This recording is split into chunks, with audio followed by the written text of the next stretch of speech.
बाळा, आमचीच आठवण काढत होतास ना, त्यामुळेच तर आम्ही प्रकट झालो.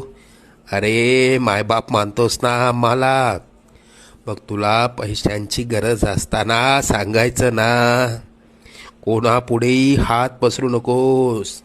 लोक 2-4 हजारांची मदत करतीलही, पण तुझ्या मागे सर्वांना तुझी मजबुरी हसत सांगतील. आता तुला कोणापुढे हात पसरण्याची वेळच येणार नाही. तू आजपर्यंत भरपूर दुःख सहन केलंस. लवकरच तुझ्या रडक्या भाग्यात सुखाचे दिवस येतील.